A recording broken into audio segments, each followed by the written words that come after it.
good morning. Happy new month. Happy October. It's the 1st of October today and welcome to the Camnet Breakfast. I'm your host. My name is Precious Mzea Sakalishi and I am not alone today, of course.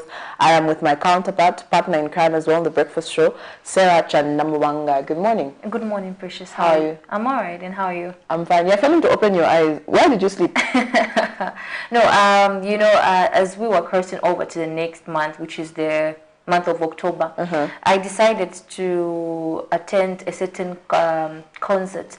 It was a night of worship. So I decided. Hallelujah! Praise the Lord! No, that's really good. That's really good. How did it go? It was perfect. Honestly, I enjoyed the yeah.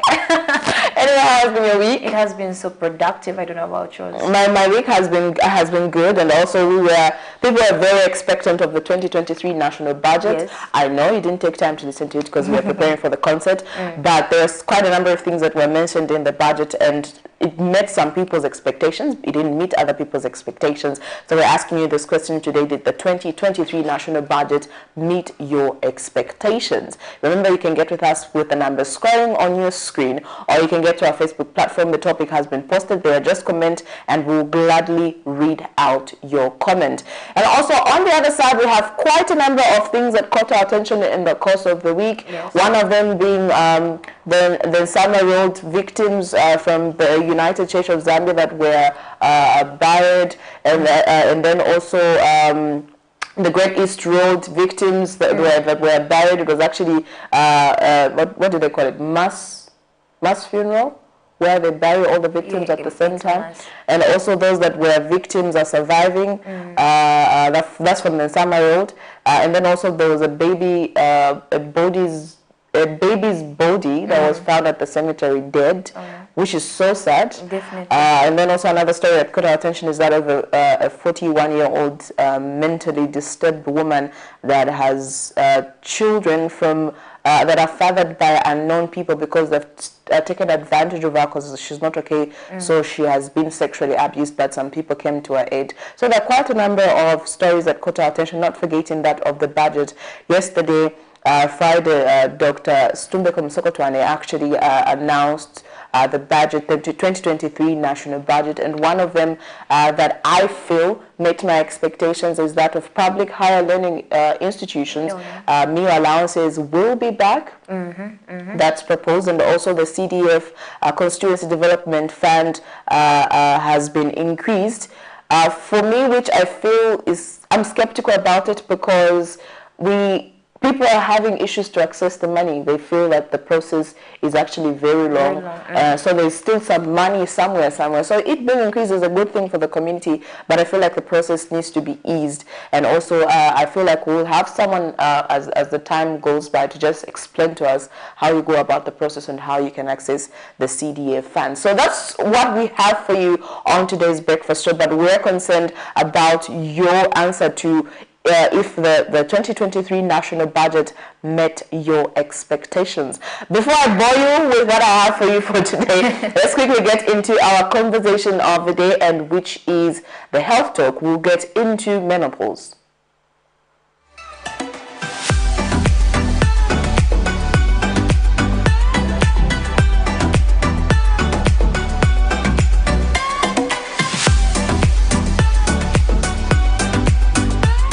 Good morning, viewers.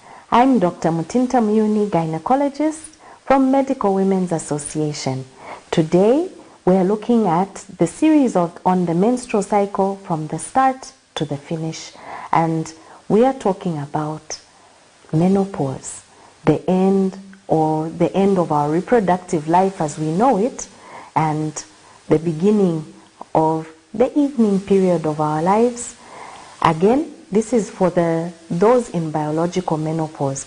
But at this point, this message is for any woman who is in menopause, whether you are in your early 30s, 40s, whether the menopause is natural or it's due to medical conditions or medical treatments. This message is for you. Today, we want to talk about diagnosis. There are some blood tests that can be done, like follicle stimulating hormone, like anti-Mullerian hormone that looks at the reserve, estrogen levels that looks at whether my estrogen levels that my ovaries were producing, are these still within the correct ranges, or they have dropped pretty low? So come through and do some blood tests for your diagnosis. But what can I do to help myself during this period of menopause? Let's begin with non-hormonal therapy and diet and lifestyle. For lifestyle, daily exercise will help you keep that heart going. It will help you get vitamin D to strengthen your bones. It will help you get a good night's sleep, because menopause can be characterized by brittle bones, can be characterized by insomnia or lack of sleep. So a good robust exercise program, if you're like me, a good walk every day will go a long way. Water, at least a liter per 30 kg body weight. If I'm 60 kg, I should drink no less than 2 liters of water per day. Let me keep well hydrated so that my mucous membranes or my vagina may remain moist. If I'm dehydrated, of course, the body will try and preserve its fluids for other critical body functions as opposed to vaginal moisture. So keep well hydrated. Diet. Our diet must be rich in green leafy vegetables, fresh fruits. Must be rich in things like fish, which has high omega-3 that minimizes hot flashes and vaginal dryness. It must be rich in calcium, milk, cheese if you can manage that, or supplements that you can chew every day from the stores. These of course have different price ranges, but whatever you can manage.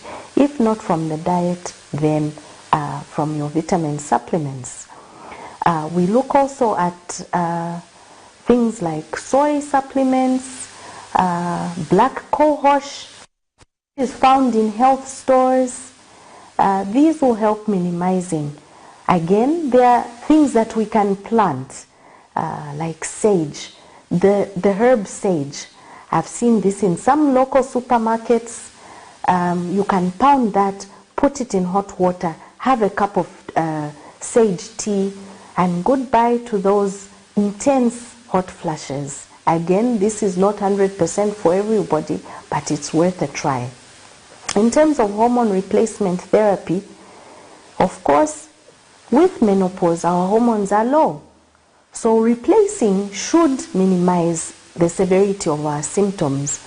Why should we address them? Because we want to be functional, we want to enjoy the evening years, we want to enjoy life after that event, life after that radiotherapy. So this is why we fight and push to treat those symptoms, manage those symptoms, so that we can still be vibrant women in this society. And so, what about hormone replacement? Your doctor will be the best person to tell you if you can. If you've had breast cancer, clots in your family, or clots in yourself, in your legs, in your lungs, you may not be the best candidate for that. But we'll triage you and see.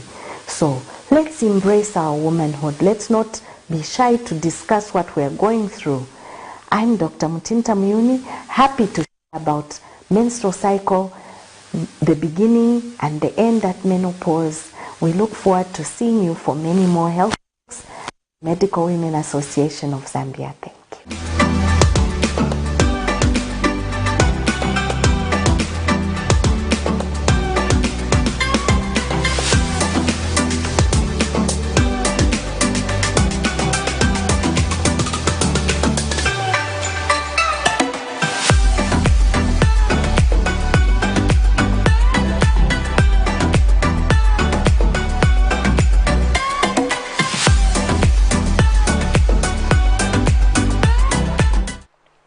Welcome back. You're still watching the Camnet Breakfast, and that was our health corner.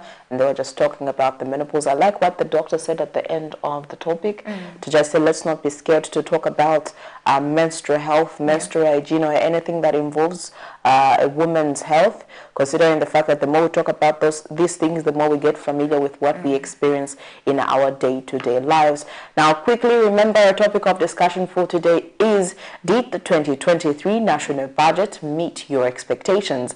Did the 2023 national budget meet your expectations?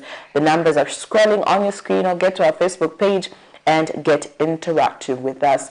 Quickly, let's see how the dollar looks like as of today on the foreign exchange rate and the money market. Okay, the United States dollar is buying at 15.60 ngwe, and it is selling at 15.91 ngwe. The British pound is buying at 17.34 ngwe, and it is selling at 17.68 ngwe. The euro is buying at 15.22 ngwe, and it's selling at 15.52 ngwe.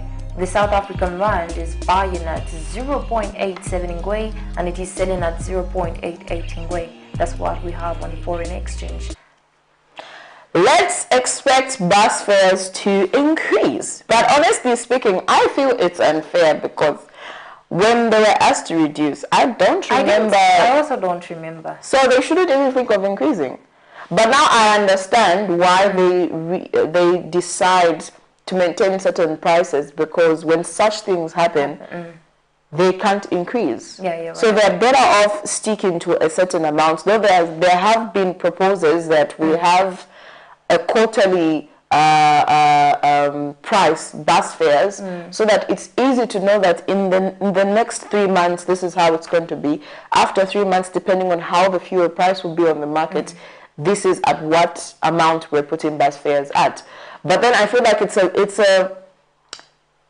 a struggle with the bus drivers or taxi drivers to increase or decrease the prices on the market because of the fuel for that prices. Yeah, and you know, when the fuel price increases, they don't even take long. No. It doesn't even. It works to their advantage. It does work to their advantage. If you give them, maybe you pay maybe a 10 kwacha to your destination. Immediately, because it's midnight, immediately. The following day. Yes, in the morning at 5:15. That's how it is. I want to understand how that works as well. Isn't it? I'm going to sound really dumb for the statement I'm about to make.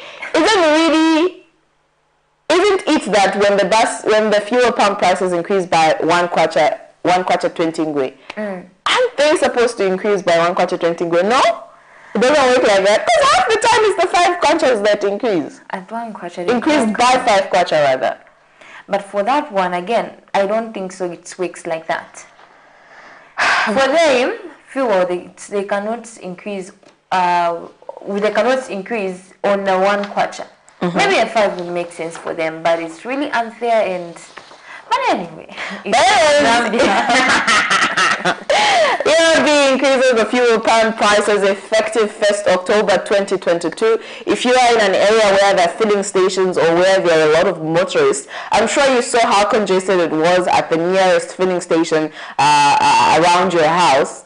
And we actually witnessed one when we were headed home yesterday just after the news bulletin. But this is, it's not shocking. It's expected every month.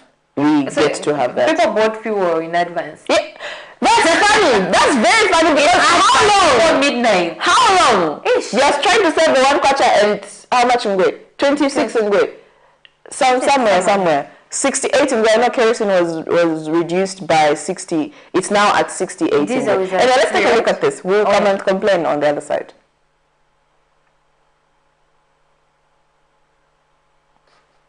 Are we there? Okay, moving on.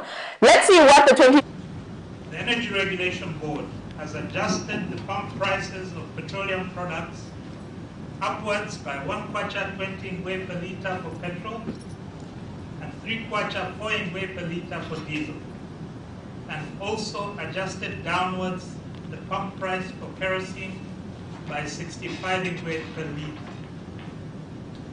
Further, the DRB has commenced the full regulation of the retail price of Jet A1 at airports and shall, going forward, determine applicable prices on a monthly basis.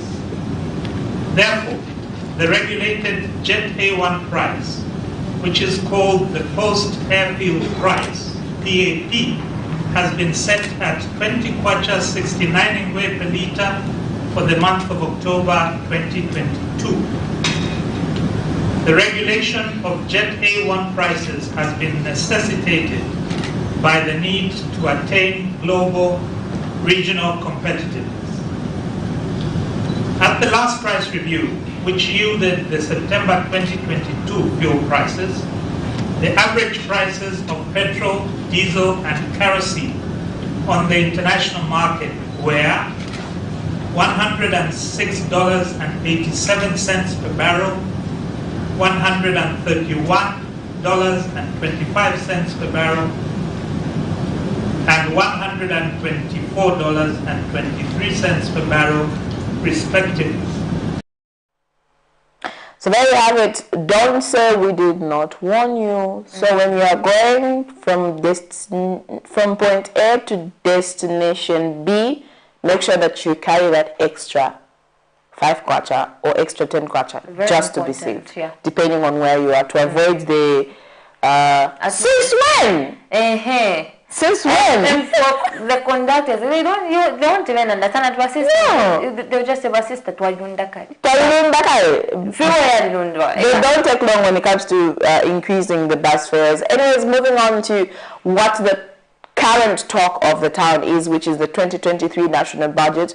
Reactions are still coming through. It was received with mixed emotions. One of them is rumors that were around that the FISP program was actually going to be removed, but the actual thing is that the farmers support program isn't going to be removed. It's that it's going to be changed into something else. And also there were some things that were spoken about in the 2023 national budget, which is the Higher Institute of Learning, Public Higher Institute of Learning meal allowances coming back. You remember that time when there was a riot in universities because meal allowances were removed? Where the meal allowances are back, and also one of them being that the CDF, which is what I got from the budget that caught my attention, the CDF being improved. So we have the budget being presented, and the next clips coming through, and also the reactions, and also what other stakeholders had to say about the FISP program. The much anticipated 2023 national budget has been presented to Parliament by the Finance Minister, Dr. Stumbeko Msokotwane, which is 5.7 billion kwacha, slightly lower than the 2022 national budget. The 167.3 billion kwacha budget has been presented under the theme Stimulating Economic Growth and Improved Livelihood. Propose to increase the allocation to the CDF to 4.4 billion kwacha. An increase of 401 million kwacha from this year's allocation. This means that each constituency will now get 28.3 million kwacha. Meanwhile, despite 25.7 million kwacha constituency development fund CDF failing to meet the expectations of the Zambian people, the finance minister says CDF has been increased to 28.3 billion kwacha per constituency in 2023. Teachers, 4,500 teachers will be recruited. But on top of that, Madam Speaker, on top of that, there are teachers who have been stagnant for years and years. They have been acting senior teachers. They have been acting deputy headmasters. They have been acting headmasters. And while the debate as to whether meal allowances, which in the past led to several riots by the students, should be reinstated is being discussed, government has since announced that it has reinstated meal allowances in the 2023 national budget for students. In the education sector, government says it will recruit additional 4,500 teachers and has planned to complete the construction of 53 early childhood schools, among other things. Delighted to inform this August House that in 2023, government will recruit an additional 3,000 health personnel.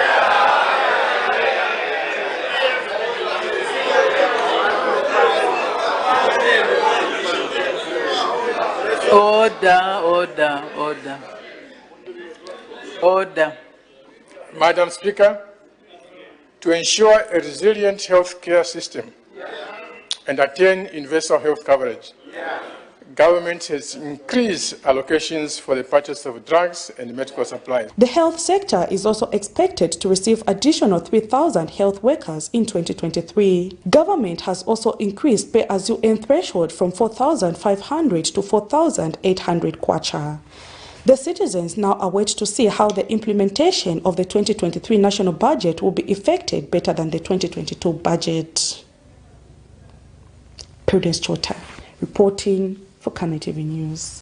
Various stakeholders have reacted to the 2023 national budget that has been presented by Finance Minister Stumbeko Musokotwane. Just like any other year, divergent views emerge on the pros and cons, progressive and what others may term retrogressive, depending on one's perspective. But irrespective, government critics feel it was not ideal to further incentivize the mining sector. To ensure increased production in the mining sector, the government has proposed the mineral royalty regime. He has further proposed to reduce the lowest marginal rate to 4.0% from 5.5%, which will result in loss of revenue amounting to 2.8 billion kwacha. Leader of the opposition in Parliament, Brian Mundubile, says government has prioritized incentives in sectors that are highly dominated by foreigners. Meanwhile, Yota Mutachalo. As it is right now, this budget, simply described, is a budget that has taken away resources from the poor people and given it to the rich. If you listen to what was said about the mining sector, everything to do with the mining sector, its property transfer tax, there was a reduction. Additional incentives were in the mining sector. And all the sectors where Zambians are not major participants, concessions, hunting and safari, that's where the incentives were going. But if you looked at the sectors where most of the Zambians dominate, you actually had measures that do not motivate further investment in those particular sectors. So the additional incentives in the mining sector is what takes away everything from this budget. I don't even need to say more.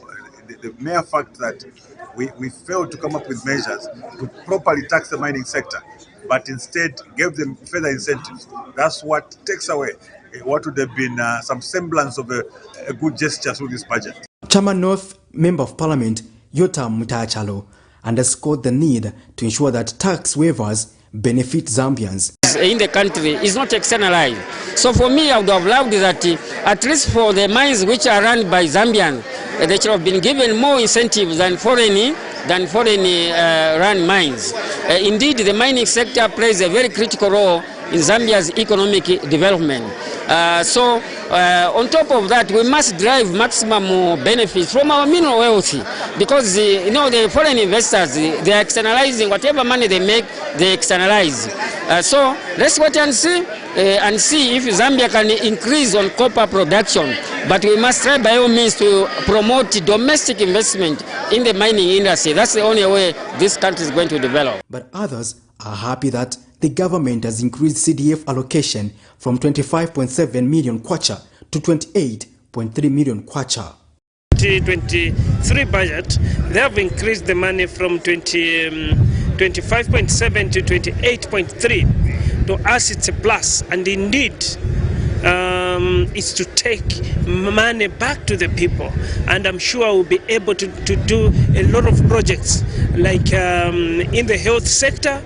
We want to have each and every polling station to have health sector. In short, in the radius of 5 kilometers, there should be a health facility. And also in the education sector, we have got about more than 45 community schools which have been upgraded to primary school, and they don't have infrastructure. So we are looking forward so that at least those schools should have infrastructure now. Patrick Soko, Camnet News in Lusaka.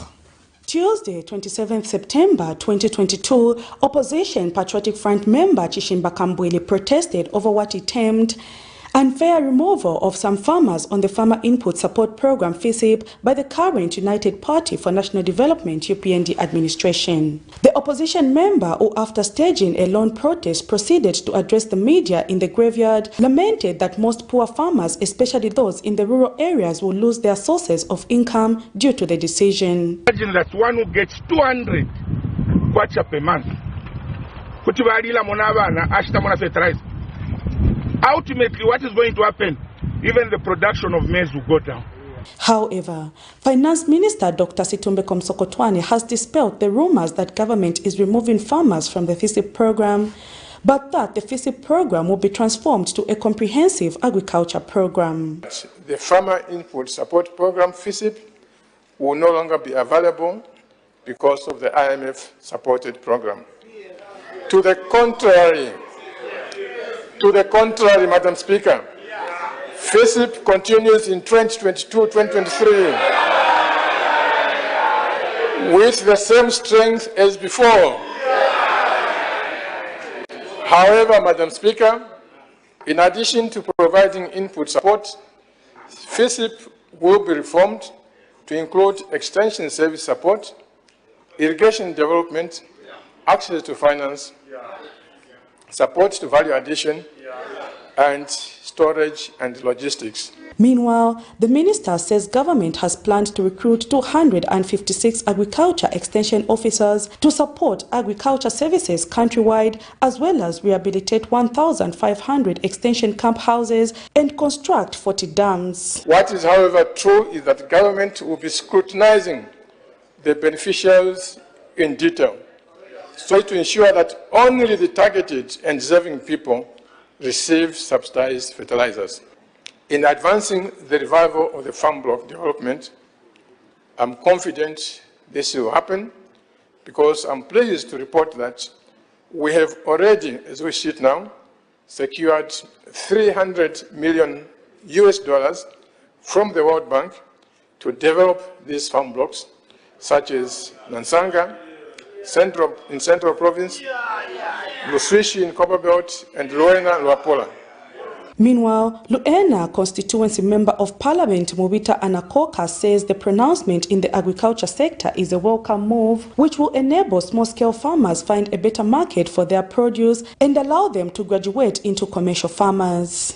Of storage facilities is also going to be addressed, and general value addition in the agriculture value chain.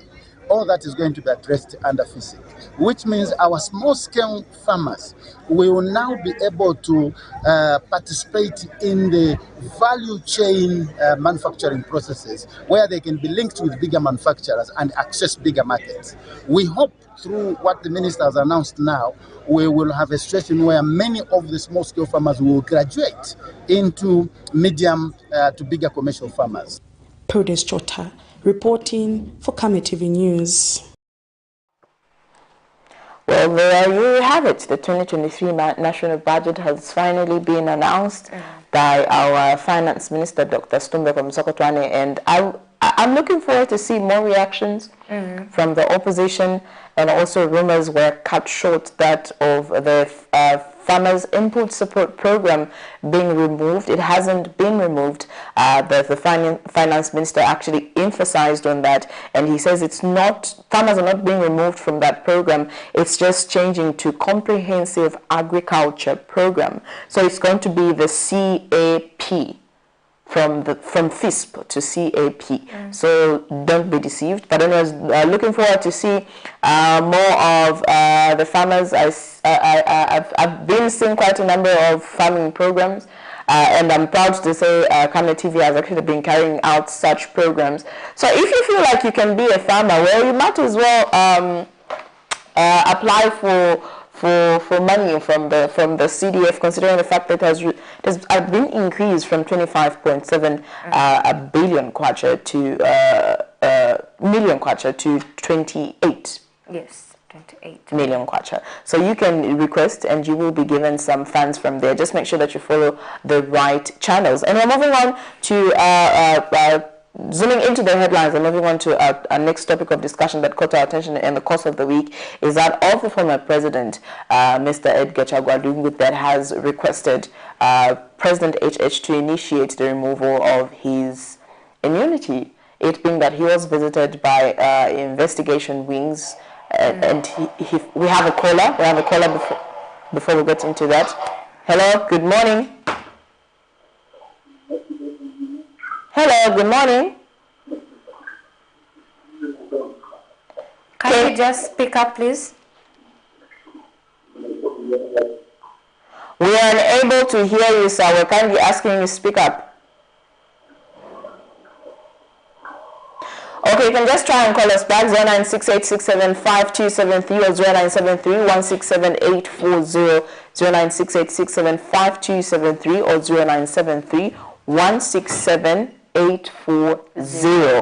were just talking about the former President Edgar Lungu asking or requesting that his the initiation process of removing his immunity can start, because he feels that he has nothing to hide, and if investigative wings want to get hold of certain information, I feel like he's putting himself out there to say there is nothing that he has to hide. So let's take a look at this. Well, it caught our attention. Of course, by then, unknown to me, when had gone to council, who was in court, witnessing the delivery of the justice. So, council just rushed from court and came and found us. I wish I could have kept a lead on this, but I couldn't because everyone was in it. So from there I came here. Of course, I've had visitors and people coming to share solidarity with me. And this man behind telling me, why do you talk too much? So I said, no, I don't talk too much, but you see, there's a point beyond which you stop keeping quiet. Yes, and that's the position. And I think I've reached a point where now my age is, may the president initiate the process of lifting my immunity. I went to Parliament to lay a case so that he can eventually prove what crime I committed. Because for 1 year, we in PF have been called criminals, looters, So my feeling is that may the president start the process of removing my immunity so that I have my day in court. In Zambia, we believe that he who alleges must prove. So let him prove that I am a criminal. I led a bunch of criminals. We looted and plundered this country. So that at the end of the day, collectively or individually as the head, they can answer the charges. Otherwise, they should stop this because we are courting lawlessness. And if this lawlessness is allowed to continue, we don't know who survived this lawlessness. You cannot keep saying they are looters, banaba. If in Nabai, then take me on, show me that you never saw. So then I'll defend myself. But let him prove, because the adage you believe in. And indeed, like you have seen, your members were concerned. We had to plead with them to finish the sitting, and then so that we could come and find out what was happening. But what triggered everything was what we saw yesterday: the drama of seizure notices, cancellation of seizure. All that is pointing to lawlessness.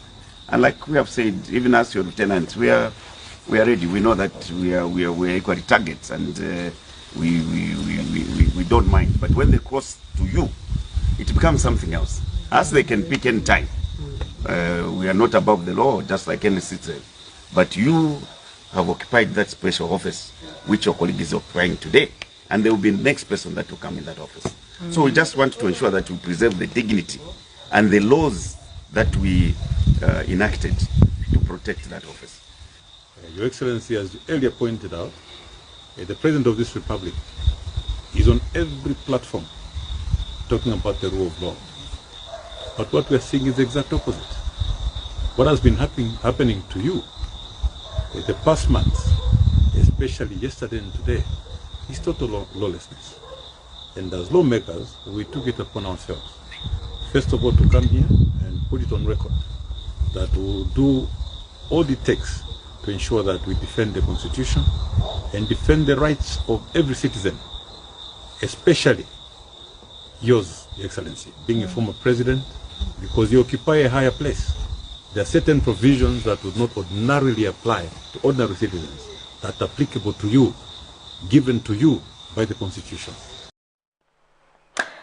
I have a lot to say concerning that, but I'll let it slide. But it's fine. Maybe you bring out 2 or 1 point out of the whole thing. No, I feel. No, it's okay. I'll let it slide. Okay, anyway, slide to the other. Yeah, I'll let it slide. Moving on to our next topic of discussion that caught our attention in the course of the week. We're zooming into the headlines is that of a 41-year-old woman with mental problems who has been suffering sexual abuse, resulting in her having two children she has been living with in unfinished buildings in Lusaka, with the youngest being 9 months. Before we get into that, we have a caller. Hello, good morning. Good morning. We're all right, thank you. How are you? Who are you talking to and where are you calling us from? Sorry? Oh, Ndola Copper Belt. How is it this morning? Now, Kawoko. Kaweda Kadishan Kundera. Oh, okay. Go ahead with your contribution. Go ahead with your contribution.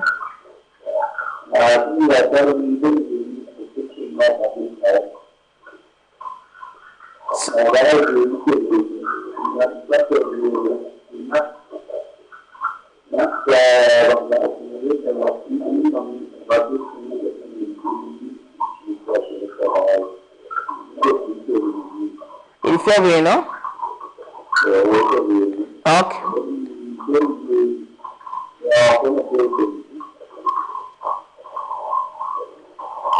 Yes, we can hear you.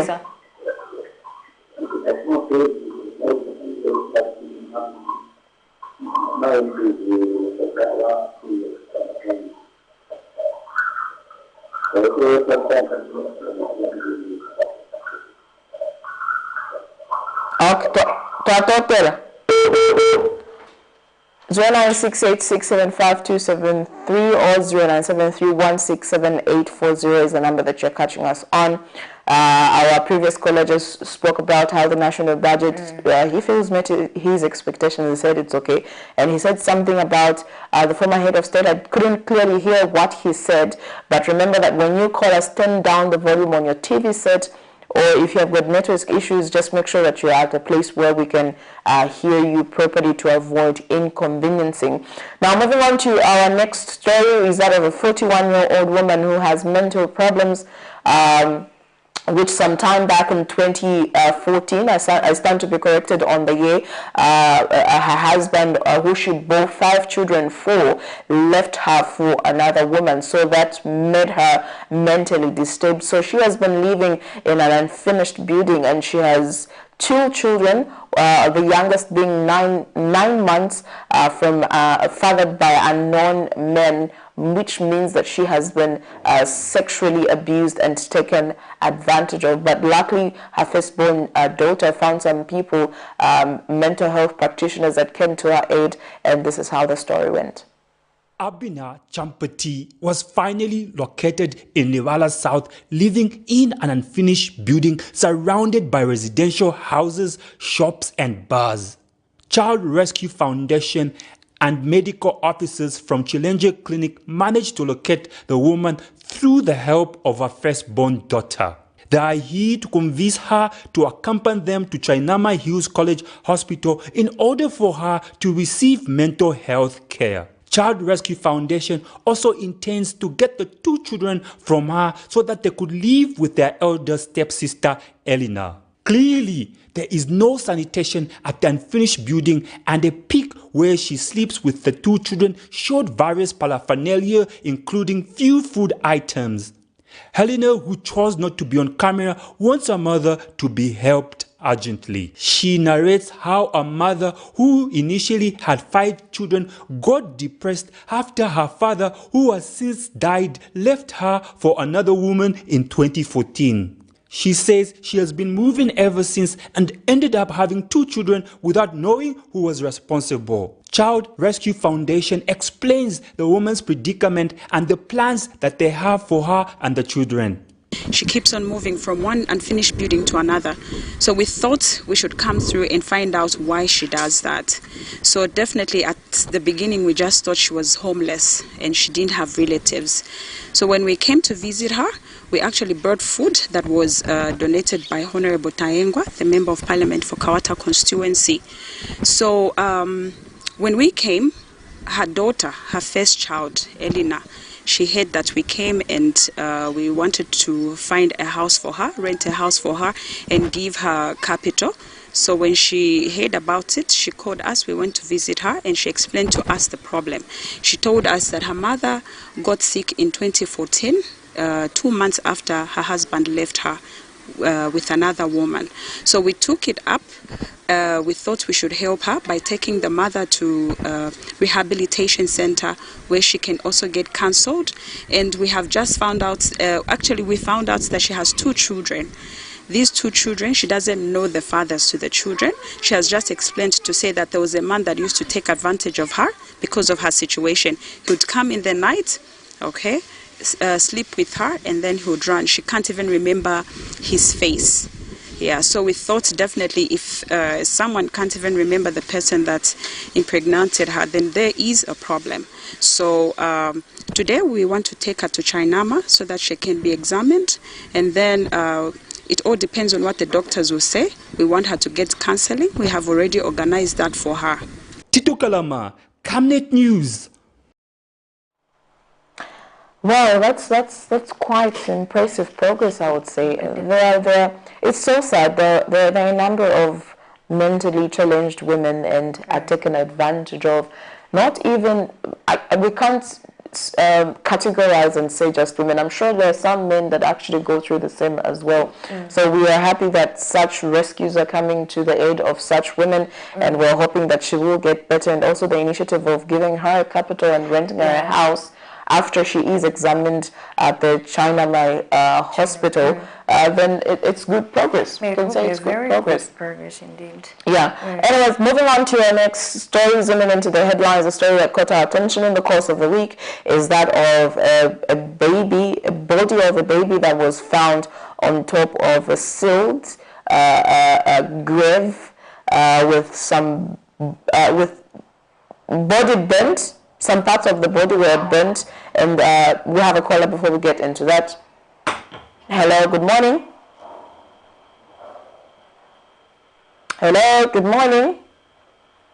Hello. Yeah, I'm Kamash Weekend. Today I'm gonna run. Mkwai? Yeah, I'm Kamash Weekend. I'm quite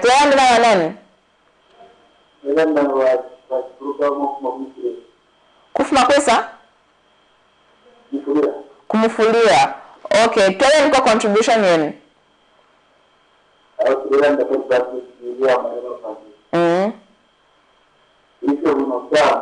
If you're going no? Okay, if you're free shall be no. Money budget.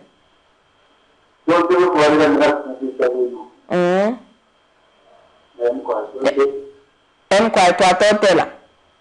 Yeah.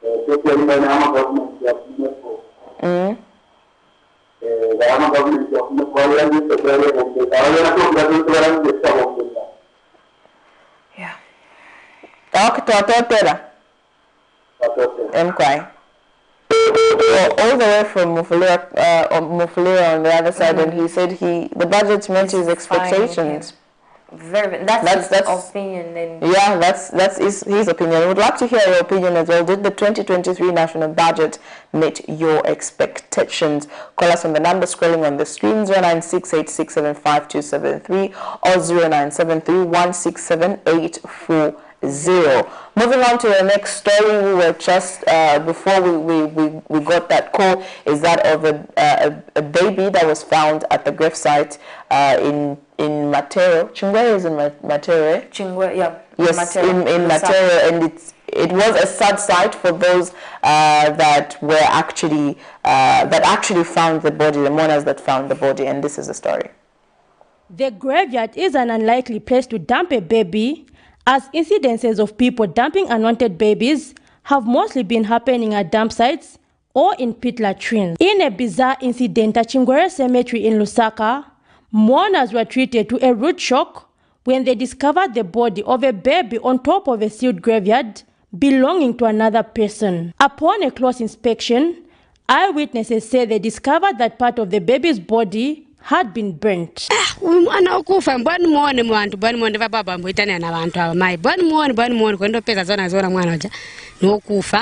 Vevaraba mtengera uja mwana nendo mfaka pa no bomu wana wantu banamusta mga nampongonya mutu vija so wata nampaya vija chabe so avenu ku one side kwenzo kupya enzo kupya ku one side ave mga nampongonya mutu avena nagona pansi yo gona cha pansi so mendo yanangana pansi na manja yo sanangana pansi na gona so pansi mamuna ni mkazi vachone kilasi za mwandi pena anasta sacrifice mwana uja. Others spoken to suspect that the baby was intentionally killed, adding that many people are resorting to desperate measures amidst high poverty levels.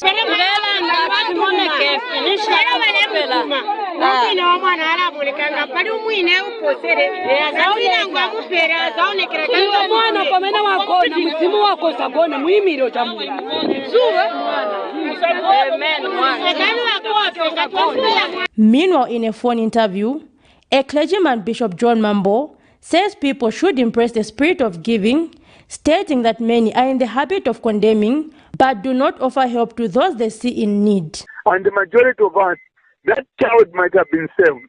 Had the mother gone to me as a pastor and say, can you help me? I can't afford a bag of 50 kg milkmen, and give that child. Meanwhile, I had it, but I want to keep it for my children. I want to have more farms. I want to have luxurious cars and so forth. It does not help. We are defeating the purpose of which we call ourselves ambassadors of God. The baby's body has been buried by Lusaka City Council workers at the cemetery. The mourners have called for enhanced security, stating that even putting up surveillance cameras at cemeteries should be considered, stating that these have become hotspots for various crimes. Zipporah Mshala, Camnet News, Lusaka. This is quite disturbing, big time. Yeah, and it's not the first time we have had such incidents. It's not the first time. You know, the time I was in Kamwala, I saw like there were some people gathered. So I also went to peep on what they were peeping as well. What was going on? I wanted to find out what really was going on, only to find that somebody had to throw a child in a plastic, and that was quite disturbing, you know. And as a mother, you're quite right. Having a child is a blessing.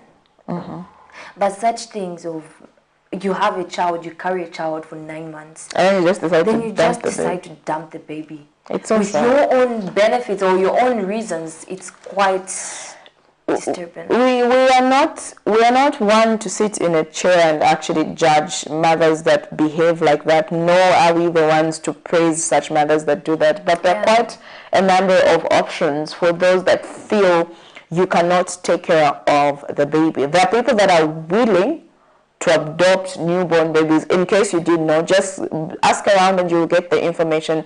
So if you can't afford to take care of the baby, there are people that would be willing to adopt your child.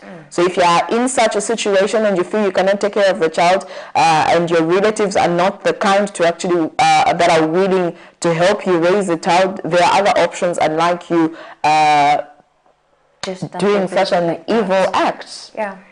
But moving on, as we conclude and zooming into the headlines and stories that caught our attention in the course of the week, the accident that happened in Great East Road, just where the University of Zambia was a sad sight for those that witnessed the accident and those that had the courage, that were brave enough to actually take videos and post on social media, which wasn't right. Fortunate enough, they were finally put to rest. The 8 victims out of the 13 were finally put to rest. Government actually covered the cost of the funeral and also some families suggested that they should empower the surviving victims of the road traffic accident And this is how the funeral process went. 13 families left broken, shattered and devastated, not knowing that the early mornings of Saturday 24th September 2022 was the last they would hear from their beloved family members who perished in a tragic road accident at the main entrance of the University of Zambia in Lusaka, which has left two survivors battling for their lives to tell the tale. Emotions kept pouring as thousands of mourners today, Tuesday 28 September 2022, gathered at Kaunda Square Catholic Church to pay their last respect to the victims, or among them a man who has left behind a pregnant wife. Among the 8 bodies that were brought at the church ground was that of a former ICT graduate from the University of Zambia who graduated in April of 2022. A friend to the deceased could not hold her tears as she described him as a loving person who brought joy wherever he stepped his feet. We began our journey with Macdes in 2018. We faced various challenges, but we emerged victorious and graduated in April this year. This was selfless.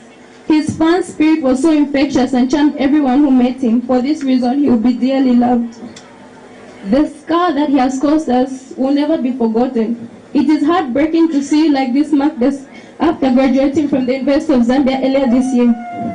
Goodbye, our brother.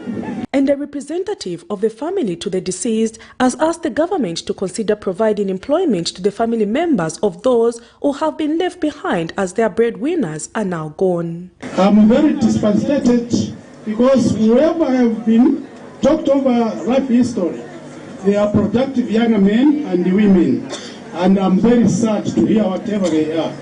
Therefore, before I say, please, honorable ministers, consider these people who have their families for jobs if they are able to be there. Meanwhile, Kaunda Square St. Margaret's UCZ Reverend Harriet Kapea took time to encourage mourners to continue looking to God for comfort. If you want to know that this body in which we are living is a temporal body, just try not to apply glycerin.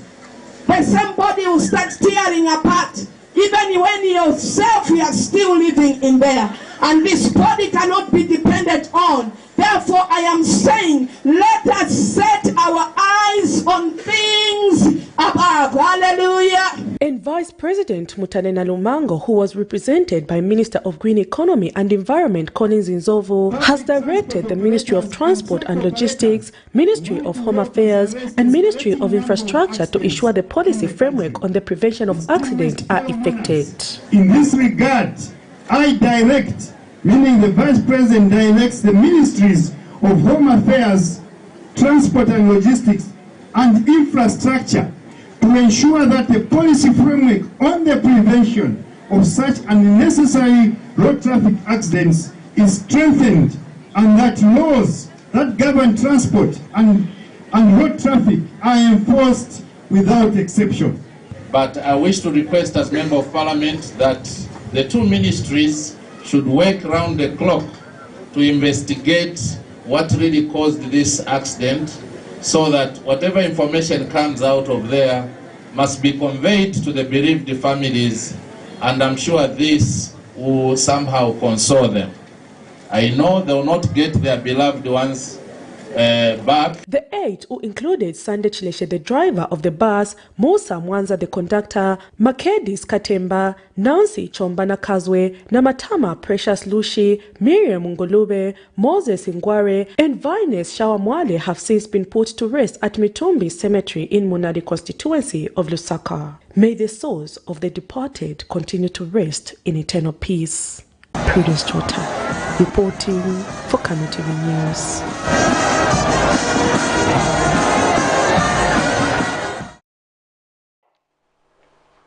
May their souls rest in peace, and we hope that we send our heartfelt condolences to the bereaved family, and we pray that God actually gives them strength to go through this trying time.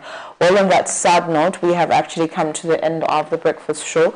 That's all we had for you on the breakfast show for today. We're hoping that you make a date with us next time. Same place, same human beings. Yes. Probably different control man and cameraman on the other side. Same me, same Precious. Different clothes. Different clothes. Different topic.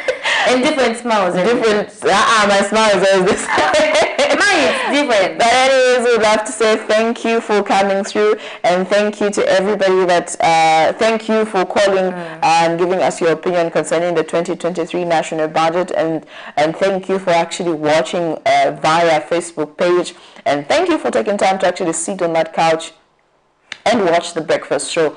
Well, from me, Precious Mzea Sakaleji, from Sarah Chandamwanga Amosungu, and Mr. Fred Mununga on the other side, it's good morning and have a beautiful day.